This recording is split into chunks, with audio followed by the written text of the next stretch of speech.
Shalom Bapak Ibu yang terkasih dalam nama Tuhan Yesus Kristus. Pada kesempatan kali ini kita akan membahas masalah yang selalu terjadi di lingkungan sekitar kita, yaitu bagaimana cara mengatasi anak remaja yang kecanduan merokok. Pada zaman sekarang kata merokok sudah tidak asing lagi bagi kita semua, karena rokok rata-rata sudah digunakan berbagai macam kalangan, apalagi di kalangan para remaja ataupun di kalangan para pelajar. Bapak Ibu yang terkasih dalam nama Tuhan Yesus Kristus, kalau kita perhatikan lingkungan yang ada di sekitar kita, kebanyakan anak-anak zaman sekarang kecanduan merokok. Bahkan anak-anak yang berusia 5 tahun sampai 6 tahun saja, kebanyakan mereka juga kecanduan merokok karena mereka terpengaruh dengan orang-orang yang ada di sekitar mereka. Ini pertanyaan bagi kita, apa penyebab anak remaja bisa kecanduan merokok?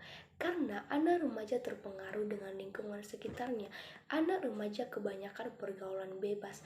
Anak remaja zaman sekarang ini, mereka merasa tidak hebat kalau mereka tidak merokok. Anak remaja seringkali berpikir bahwa ketika mereka merokok, mereka merasa nyaman gaul, dan percaya diri. Karena anak-anak zaman sekarang mereka tidak mengetahui apa penyebab merokok dalam diri mereka sendiri, terutama dalam kesehatan mereka.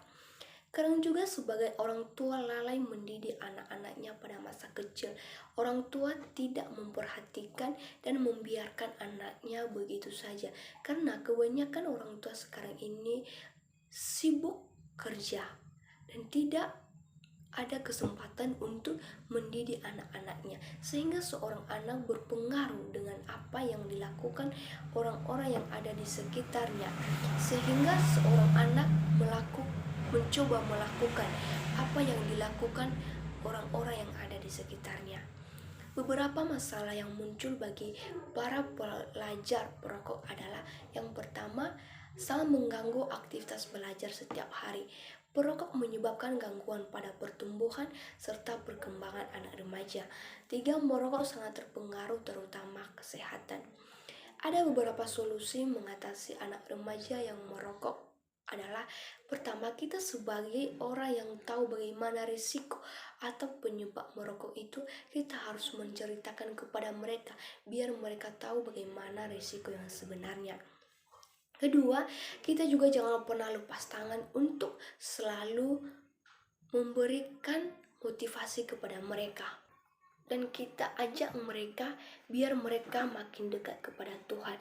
Kita baca dalam Titus pasal 2 ayat 6-7, firman Tuhan berkata,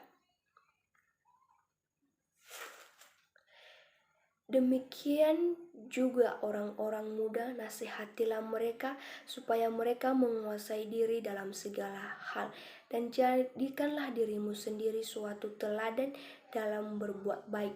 Hendaklah engkau jujur dan bersungguh-sungguh dalam pengajaranmu. Kita harus menjadi teladan di tengah-tengah mereka dan mengajarkan mereka sesuai dengan kehendak Tuhan. Yang menjadi kesimpulannya bagi kita adalah, kita harus selalu memotivasikan mereka. Kita jangan pernah takut untuk selalu mengajarkan mereka dalam hal yang baik. Karena kita baca dalam 1 Timotius pasal 4 ayat 12, firman Tuhan berkata, jangan seorang pun menganggap engkau rendah karena engkau muda. Jadilah teladan bagi orang-orang percaya dalam perkataanmu, dalam tingkah lakumu, dalam kasihmu, dalam kesetiaanmu, dan dalam kesucianmu. Kita jangan pernah takut ragu untuk mengajarkan mereka dalam hal yang baik. Dan kita harus menjadi contoh teladan bagi mereka biar mereka makin dekat kepada Tuhan. Dan kita juga harus menjadi contoh dari setiap perkataan kita, setiap perilaku kita kepada mereka. Dan kita harus mengajarkan mereka sesuai dengan kehendak Tuhan. Itu saja penjelasan dari saya. Semoga bermanfaat bagi kita semua. Terima kasih. Shalom. Tuhan Yesus memberkati. Amin.